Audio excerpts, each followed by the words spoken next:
Rahmat. Endi siz dam olib turasiz. Ben Marhamat. davom etaman. E'lon qiling meni. Ortiq Sultonov! Ortiq Sultonov!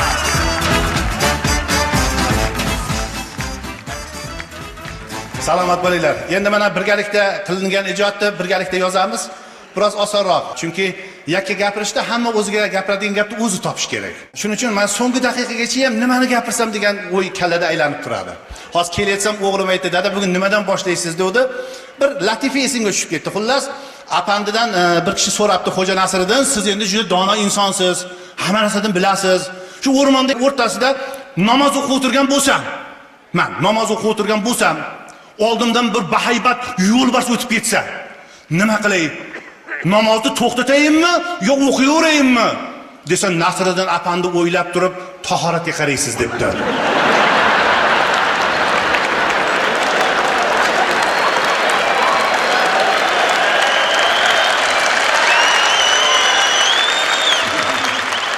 Bilar ekansiz, shu savolni davomi. O'sha yo'lbars sizni oldingizdan chiqib qolsa, nima qilardingiz desa, "Men nima ham qilardim, nima qilsa yo'lbars qiladi-da" deymish. 20 yil, 25 yildan beri sahnada sizlarga hazillarda, hangomalarda aytibmiz, o'ylab qarasam hech apanda aytmabmiz. Nima uchun? Birinchidan endi mana shu yerda hozir xohlagan odamni o'rnidan tursangiz, ikkita apanda biladi. Xalq ichiga singib ketgan. Lekin shunday bo'lsa ham ba'zi birlarini aytsak, odamlar kuladi, demak eshitmagan yangilaridan desak bo'laveradi. Masalan, apandi do'stiniki mehmonga keladi-da, xotini sirgirish qiladi, mezmonning xotini kapirda aylantirayotganda sal notekis aylantirib yuboribdi shekilli. Hali saryoq shundoq apandining oldiga oqib borib turgan emishda. Mezmon xasroq ekan, qarab turibdi deb o'ylab topganini qarang, apandiga qarab, "Do'stim, bu oldingi yil qiz chiqardim, kelmadingiz" debdi. O'ziga araq ochib, "O'g'il uylantirdik, kelmadingiz, falon qildik", qarasa yo'q, chaqirib ketyapti. Apandi emasmi? "Ey do'stim, butun hayot mana shu alg'ov-dalg'ov bo'lib ketib qoldi-deng. Oling" deymish. Endi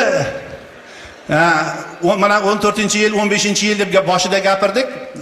Aytilmagan yana bitta narsa qo'y yili ekan 15-yil.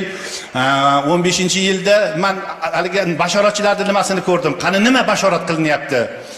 Hammasida takrorlanadigan narsalardan men sizlarga aytadigan bo'lsam, masalan, qo'y yili, qo'y yuvosh bo'lgani uchun yuvosh keladi yil deb aytilibdi. Ikkinchisi endi qo'y barakali hayvon bo'lgani uchun yil barakali keladi degan gap ham ko'p takrorlanibdi.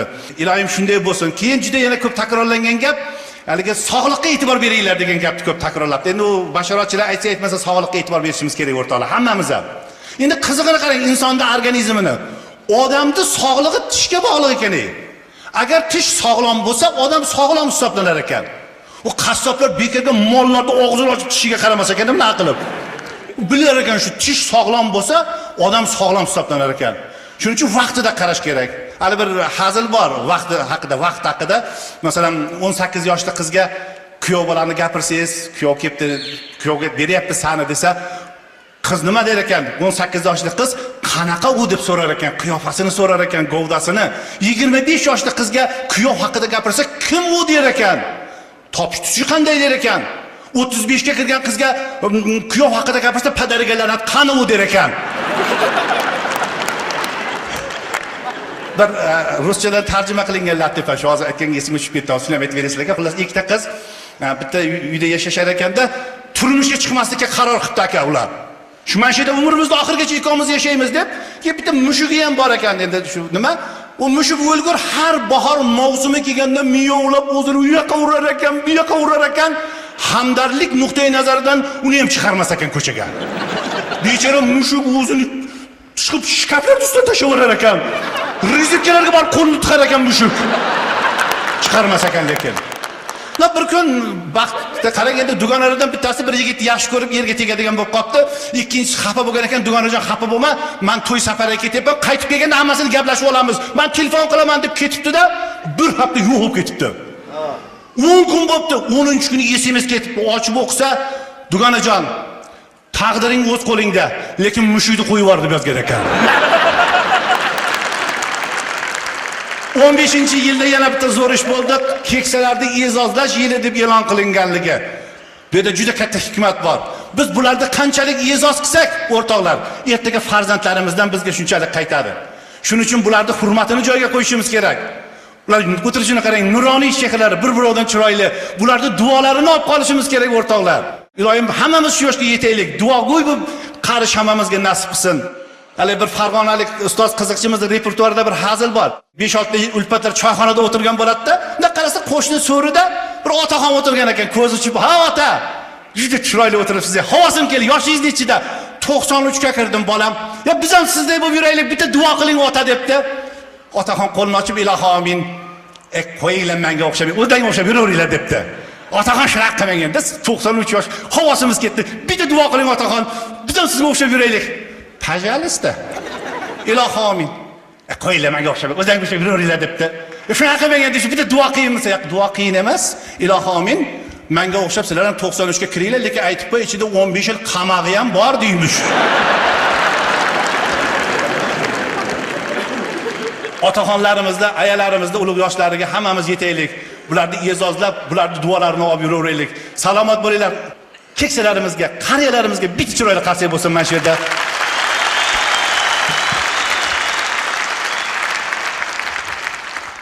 Bir rivoyat qaysi kun internetda o'qidim, oldin shuni aytmasammikin dedimki, qaror qildim aytishga. Nima uchun?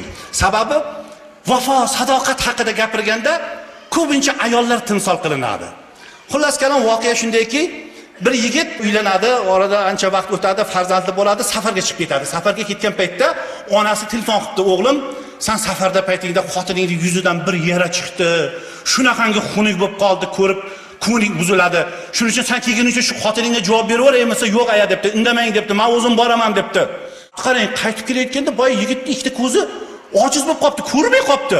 Kelib o'sha ayol bilan 40 yil yashapti. 40 yildan keyin ayolni kuni yetib olamdan o'tgan, qabrga qo'ygan, hamma ketibdi, bu er ketmay turgan ekan. Bir do'sti ketayotib esiga tushdi. "Ya buni tashlab ketsam, uyiga qanaqa ketadi bu? Nima bo'lsa ham olib ketaman" deb tursa, "Bor ketaver" debdi. "Qanaqa ketasan, ko'zing ojiz" desam, "Meni ko'zim ojiz emas" debdi. "Nimaga bunaqa qilib yurding 40 yil" desa, "Mana shu ayolning hurmati uchun shunday qilib yurdim" debdi. "Meni xunukligimni yerim bilmadi deb xursand bo'lib yashadi. Men shunga xursandman" debdi. Qarang, shunaqangi erkaklar ham bor ekan, o'rtoqlar. To'g'ri, endi hozir qaydaligi noma'lum. No bor. Hammamiz ham bola chaqa deymiz. Mana davrda sharofati bilan chet ellarga borib yoshlarimiz o'qiyapti, ko'plar borib ishlab kelyapti. 4-5 yillab ishlab kelyapti yigitlarimiz. Bizning qishlog'imizda bir akamiz bor. Men o'zi qishloqdagilarni oldin otini aytar edim, keyin bir-ikki xafa bo'lgandan keyin umumiy qilib aytaveraman, lekin baribir qishloqdagilar sana aytdi der ekan. Borganda aytadi, "Meni gapirding. Ismingizni aytmadim olsam, baribir bildim, meni voqeamda aytding-ku" deydi. Endi birpasda gap tarqaytdi. Rossiyaga ketuvdi deb eshitdim. Bir 15 kundan keyin qarasam, yuribdi qishloqda. "Ha aka" desam, "Keldik" deydi. "Turovga ketuvdingiz-ku, darrov qaytib kelibsiz" desam, "Xotin pul jo'natmadi uka" deydi. "Xotin pul jo'natganda yo'q, men qattiq yurardim men" deydi. O'zicha qiziq tabiat u odam. Menga aytadi, "Ortiqjon" deydi, "o'g'ilcha institutda o'qiyapti. Ana shu o'qishni bitirguncha mana uydagi ikkita qizni bo'yi cho'zilib qoldi. Men shu ikkita qizni dab qilishim kerak" deydi. Erga berib olishim kerak demoqchi-da. Ya sizlarga endi quloqqa o'rganish bo'lib qolgan. Tasavvur qilinglar, chet ellikka mana shu gaplarimizni primoy tarjima qilib bersa qanaqa ta'sir qiladi. Gap qarang, Abdurahimning qizini kelin qilmoqchi bo'lyapman o'g'limga, lekin qo'lim kaltalik qilyapti-da. Tasavvur qiling, o'rusga tarjima qilsa, "Он хочет женить своего сына, дочь Абдурахима, но у него руки короткие". Va hayron bo'ladi, "Prичем руки" deb. O'zimman gaplarimiz qiziq. Mana Samarqandga qarab ketaversak, yo'lda g'allar olda olma sotib o'tirgan ayollarni ko'rib qolamiz. Bizlar ko'rib, "Voy, ayna? Ayna?" Va aylanayin degani. "Yaxshimisan, ayna?" Bizning yonimizda bir qishloq bor. Ular allingizga o'lay deyveradi odamga. Allingizga o'lay, allingizga o'lay, endi oldingizga o'lay degani. Eng qizig'i bir 2 oycha bo'ldi, Forijda bo'ldi. Endi haligi tadbirga bordik, Astanovkada kutib turibmiz endi tadbirning egasini kelishini. Bir mashina shunda o'tishini to'xtadi. Shuna orqaga qaytdi. Shunda qarasam, bir yigit o'tiribdi, yonida bir kampir shuni menga qaratdi. "Sen haligi televizorga chiqadigan bola emasmi?" dedi. "Ha" desam, "Ya men sening muxlisingman, qoqay."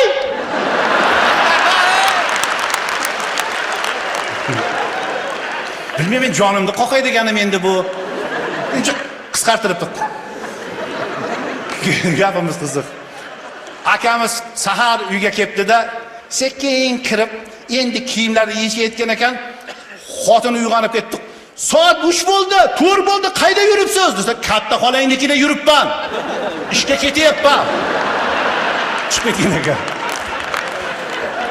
Oila haqida gapirganda, mana bugun mualliflarimiz ham shu yerda o'tiribdi. Boya ichkarida ozgina suhbat ham qildik. Murod Ali O'tamari degan muallifimiz bor. U kishi menga ko'p she'r yozib beradi. She'rlar ham jibr, balki originalli she'rlar. Fildan pashsha yasasa bo'lar, pashshadan fil yasa bo'lmaydi. Filday xotin bilan yashasa bo'lar, pashshaday er bilan yasha bo'lmaydi. Metin bir er xotin degan temalarda yozing shoir dedim. O'zi ham erinmagan odam 30 kupletdan yozib kelibdi. Endi hammasini o'qimayman, sizlarga eng qiziq joylarda o'qib beraman. Masalan, erkak. Erkak nima? U oddiy bir batinka. To'g'ri kelar duch kelgan har xotinga. Yurib turib loy chaplasa aptinga demak bilki erkak shunday bo'ladi. Xotin joyidan. Xotin nima? U oddiy bir bakalashga. Juda qulay ko'p narsani saqlashga. Bir kun yetar, bir oyliging sarflashga, demak bilki xotin shunday bo'ladi. Eng qiziq joyi. Chorshanbada chor atrofni supursa, payshanbada xushomad qilib o'tirsa, juma kuni basharangga tupursa, demak bilki xotin shunday bo'ladi. Ichib kelsang chiqib uyni tomiga, janjal qilib, aras qilib nomiga, ketib qolsa onasini yoniga, demak bilki xotin shunday bo'ladi.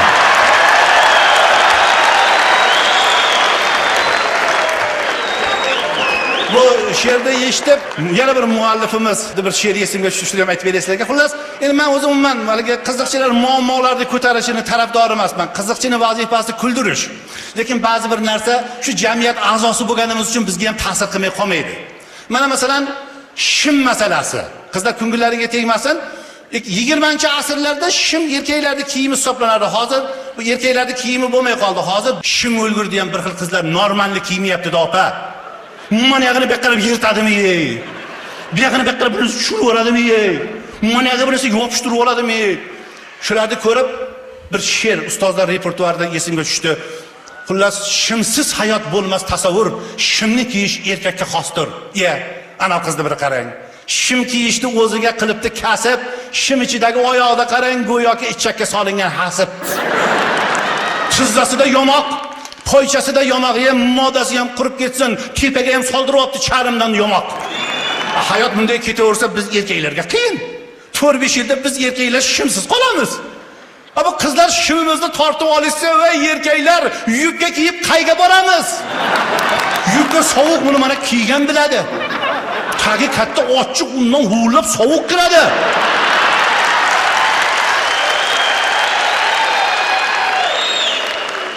Biz erkaklar sovuqqa yo'qmini bilasiz, agar bir oy yubka kiysak aniq o'lamiz. Agar erkaklar o'lmasin, yashasin desa, qizlar yubka lozimda yursin, shimdi esa do'stlar faqat erkaklar kiysin.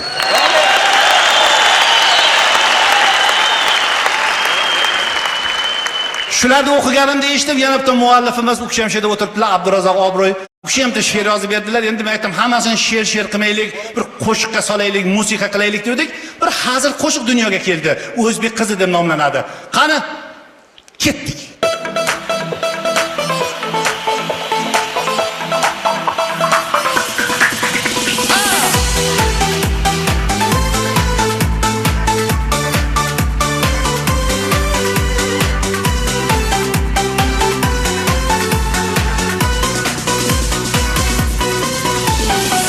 Atlas ko'ylak kiyib, atlas lozimda, Farg'ona, Buxoro, yo Xorazmda, ko'chani to'ldirib yursa zimda, o'zbekni qiziga qaramaydi kim, o'zbekni qiziga yarashmaydi shim. Qo'shqoqda o'rilgan boshda ro'moli, har joyda hamisha hayo iboli, ko'rganda o'rmalar tanda chumoli. O'zbekni qiziga qaramaydi kim, o'zbekni qiziga yarashmaydi shim.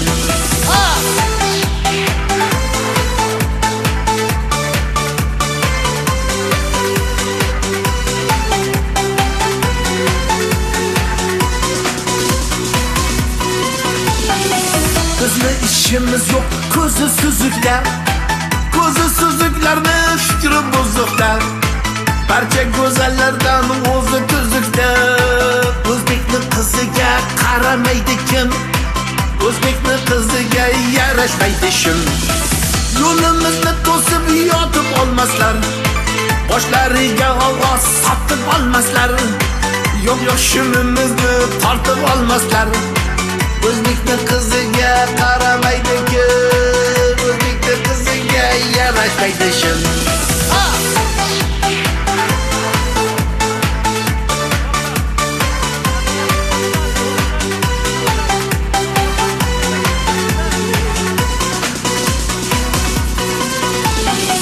Tanasin ko'z-ko'zlash unga begona.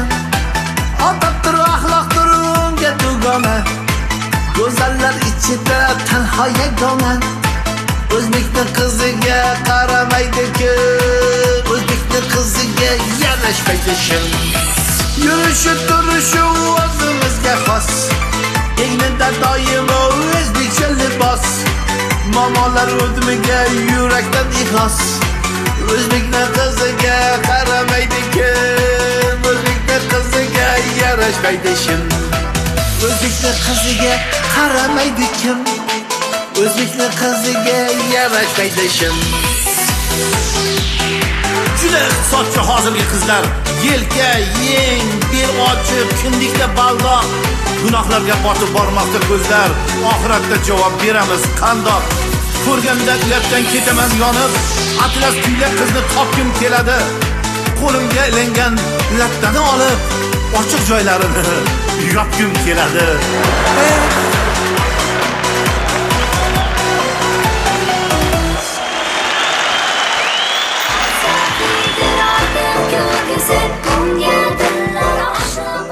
Rahmat, salomat bo'linglar.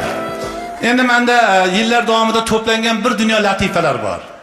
O'shalarda aytaman, bu safar aytaman, u safar qolib ketaveradi. Shuning uchun shu to'planib qolgan latifalardan sizlarga 3-4 ta aytib bermoqchiman. Xullas, 3 ta aka-uka bir yigitni sigir o'g'irlashda gumon qilib urgan ekan, uchastkovoy chaqiribdi. Nimaga urding desa, sigirimizni o'g'irladi. Ko'rdingmi? Yo'q. Eshitdingmi? Bironta aytdimi? Yo'q. Nima uchun urding desa, bilaman, men shu olgan debdi. Bilasana, o'tir uchoving ham debdi. Uchovini o'tkazib qo'yib, hozir debdi-da, shunday tortmadan bitta to'rtburchak qutini olib stol ustiga qo'yibdi. Ani biladigan bo'lsang debdi. Qani, mana shu qutining ichida nima bor? Aytqani debdi. Kattasi qarab turibdi-da, endi quti to'rtburchak, ichidagisi dumaloq debdi. Ikkinchisi aytdi, dumaloq bo'ladigan bo'lsa, ichidagi sariq u debdi. Uchinchisi aytdi, sariq bo'ladigan bo'lsa, limonda u debdi. Uchastkovoyni o'zi ko'rmagan ekan. Ochib qarasa, haqiqatan limon emish. Hali o'g'ri gumon qilingan bolani bitta urib sigir qani deymish. Talabalar haqida juda ko'p hangomalar to'planib qolgan. Domla kirib, imtihonni boshlaymiz. Hozir savol beraman, kim javob bersa 5 qo'yaman. Savol: tok kuchi nima bilan o'lchanadi? Jim. Suv quyganday jim. Tushunarli? Endi kim javob bersa 4 qo'yaman. Tok kuchi nima bilan o'lchanadi? Ampermetr, voltmetr. Jim. Endi 3 qo'yaman, kim javob bersa. Tok kuchi ampermetr bilan o'lchanmasmikin? Jim. Orqadan bittasi, bundan baho olmaymiz bugun deymish. Ikkita do'st sahroda kelayotgan ekan, gap qochib qopti-da. Birinchisi ikkinchisini bir tarsak urgan ekan. Haligi shunda o'tiribdi-da, qumga yozibdi, meni eng yaqin do'stim bir tarsaki urdi deb. Keyin bu yoqqa chiqib bir suvni bo'yiga kelganda, suv ichaman deb boyaga tushib ketsa, do'sti qutqarib olgan ekan, chiqib qo'liga boyaga temirni otib toshga yozishni boshlabdi. Meni eng yaqin do'stim o'limdan saqlab qoldi deb. So'rabdi, nimaga bunday qilding desa, birov yomonlik qilsa qumga yoz. Bir shamol bo'lsin deb o'chib ketsin. Lekin birov yaxshilik qilsa toshga yoz, bir umr esida qolsin. Shunday ekan, toshga yozadigan yaxshiliklar qilish hammamizga nasib etsin. Rahmat e'tiborlaringiz uchun.